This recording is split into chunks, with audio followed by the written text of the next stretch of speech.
Welcome to Freelance Sucks. Here we discuss the dark side of freelancing about which nobody usually talks out loud. In this show, we speak with experienced freelancers, and I'm sure listening to their stories helps you prepare for freelancers' challenges. My name is Yuri. I'm a community builder at Code Control and 9am.works, and my guest is Aiva Eiduka, a communications and branding expert with over a decade's experience who reinvented herself and built her identity. And now, as a freelancer, she's helping others develop their professional brands. So, welcome, Aiva. Thank you, Yuri, for amazing introduction.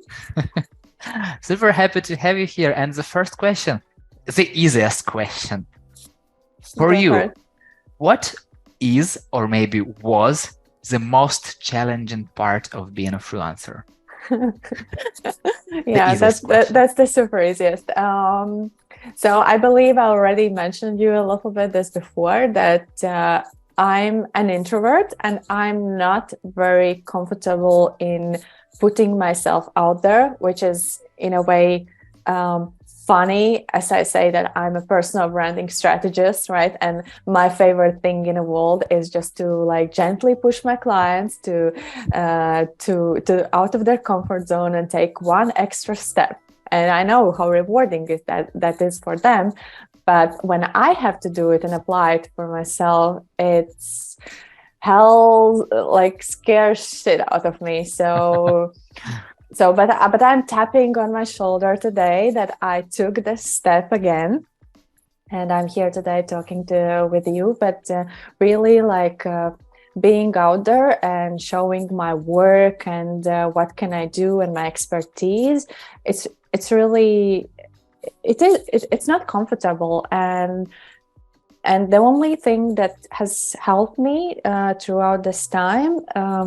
I have been freelancing for 3 years, so it's not that long. But the thing that has helped me is just changing my mindset that when I'm putting myself out there and sharing something, I'm serving others.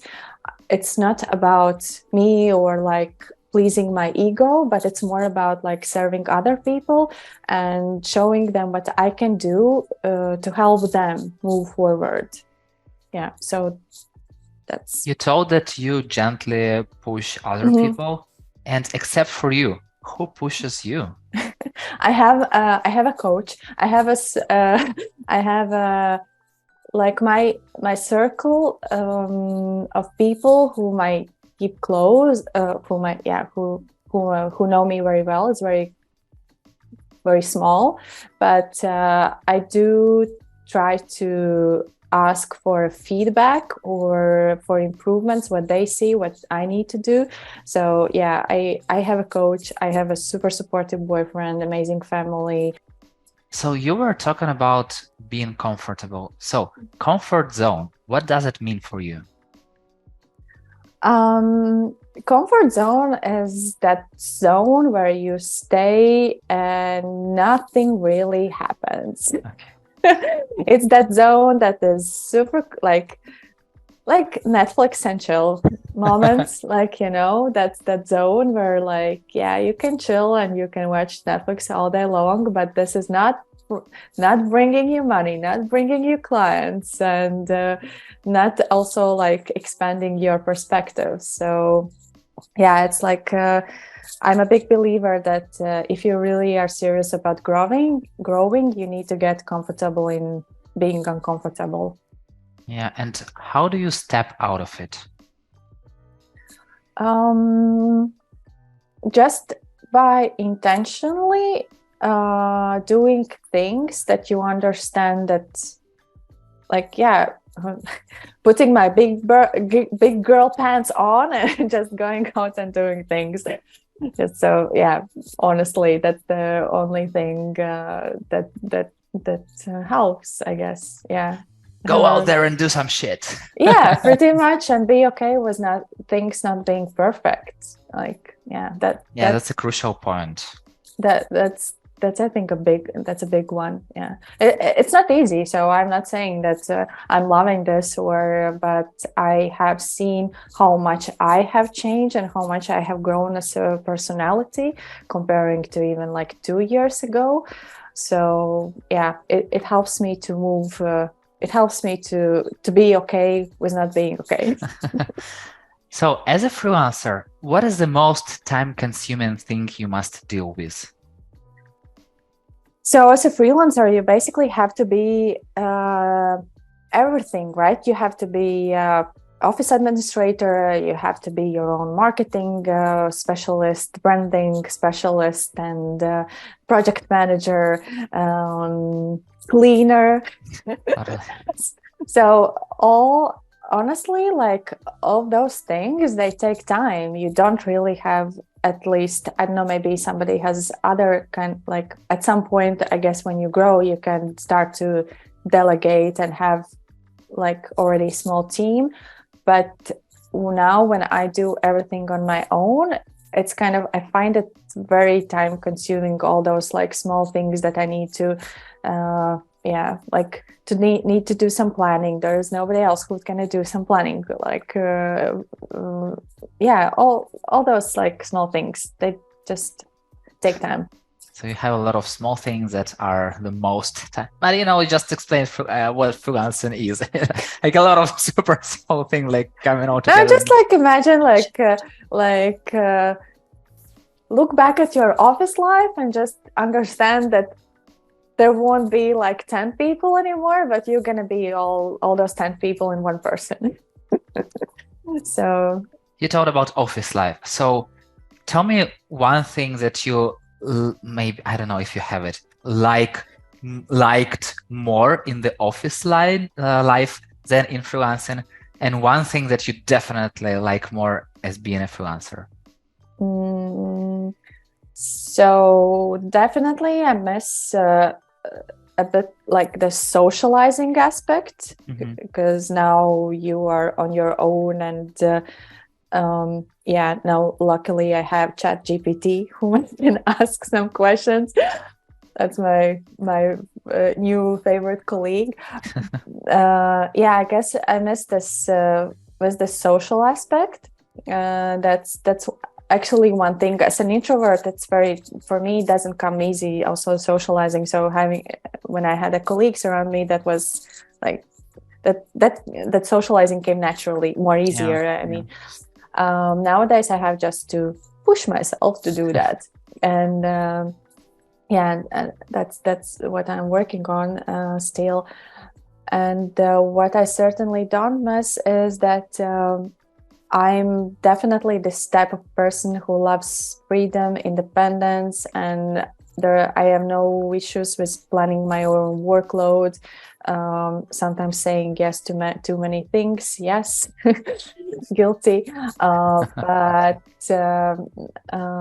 other than that, I absolutely love this. Either, I don't know, it might be an illusion that we have the freedom, but I do feel more free and also I have an opportunity now to work on the things that I wouldn't be able to do if I have been like in office where I have just certain tasks that I need to work on. Like I have learned so much more and found so much more interesting books, or it has opened up my world in a way. It is a freelancer joke. Like now I have freedom to work not only on daytime, but in the night too. Yeah, and on weekends as well, because exactly. Like how can we forget about weekends? So what is the most nerve-consuming thing for you as a freelancer? I'm just really bad with doing taxes and reports, so that gives me I just push it as far and do it the last minute and just have huge anxiety all day about this. But therefore I'm super lucky that I'm living now in Netherlands, where they have a couple of cool IT systems that are helping me to handle those things. And also I'm using help of accountant. So that's very helpful. I wouldn't be able to do it on my own, I think. It's just something that I don't really understand. So yeah, And you told that you miss social Mhm. part of. But how do you socialize as a freelancer? I talk to ChatGPT. Okay, not Oh only no, ChatGPT, but no! I'm let's talk just about real people. Yeah. yeah, no. I'm joking. But as an introvert, there is a half of truth in that. Yeah. Um, I have expanded. So I have expanded my LinkedIn network definitely since I moved into freelancing because Mhm. I have met so many interesting people there. Um, yeah, online is definitely on like online communities, and then some events. Yeah, definitely in-person events where you can just introduce yourself and meet like-minded people. Yeah, so things like that. And being an introvert, what is the Mhm. hardest part for you in connecting with other people? Small talk. Okay. Yeah, like that's a challenge for me. Yeah, I understand. And when you have to talk about everything and nothing both. Like, Now it's like yeah, it's a little bit yeah, I don't know, it's just doesn't come naturally, but I think the more you practice, probably it gets easier and easier. Yeah. are you a member of any experts communities? Yes. Yeah. How does it help you? You mean experts or expats? I don't know, whatever. Any communities, like. Yeah, no, I am, and but I'm more like in online communities, Mhm. and those definitely help because there's always like-minded people, and you can either ask some questions, like exchange the how to say knowledge, experiences. So that's super beneficial, and those I also discovered only after moving into freelancing. Yeah. So if your best friend wanted to become a freelancer, what are top 3 things you'd advise them to consider before doing it? So first thing I would say, test freelancing while you are still working and having your day job. Like, yeah, do whatever tasks you are like interested in. Just test and see how you feel about it. I have seen that it's not for everybody, and it comes with some challenges. But like from my perspective, I only see all the good things that it brings. Much more exciting days, definitely. But yeah, the first thing would be definitely test. And the second thing is get to know yourself really, really well. Um, you will only benefit from that. Get to know yourself to the level where you know how you operate, which hours are the most productive which time is the most productive for you, because you will be in charge of your own time and you will have to plan your workload. Get to know really what jobs may become super easy for you, so you can that you don't spend, I don't know, you don't take projects where you know that you're going to need to spend more time comparing to somebody else because you don't really have a passion for this, maybe. Yeah. And the third thing,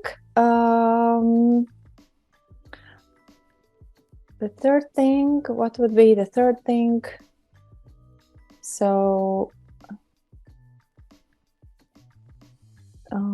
just lost my thought. Welcome to my world. I lose my Yeah. Oh thoughts my all the God. time. So I no was like, worries. yeah. So I was so into this. Let's jump to the next question. What is your favorite song? Oh, my favorite song. Definitely a song from Lizzo. And I really love her song My Skin. Yeah, I recently went to her concert. She's just amazing. And So, yeah. Aiva, I wish to have the sky's the limit, but time is the limit. So the final question, if you were starting freelancing today, what is one thing you would have done differently? Honestly, I don't really like these type of questions because they mean that you have like I never to be honest, I never had this goal to get into freelancing. Like this was supposed to be just a temporary thing while I go back to back to the office world while I was moving from the countries. And so I was like, yeah, let's just take up freelancing while I do that. But things happened, right? There's this saying, life happens while you're making plans. Yeah. And I really fell in love with this. So I don't know if I don't really have, I wouldn't really have done anything differently. Yeah. Yeah, it's an amazing answer, and I totally get what you are talking about. And thank you so much for sharing your challenges and your experience, Aiva. And it's been such a pleasure to get to know you a little better. Thank you so much. And it has been a pleasure to talk to you. And thank you so much for listening. If you like the show, hit the like button or 5 stars and share it with your friend. That's it. We're done. See you in the next episode.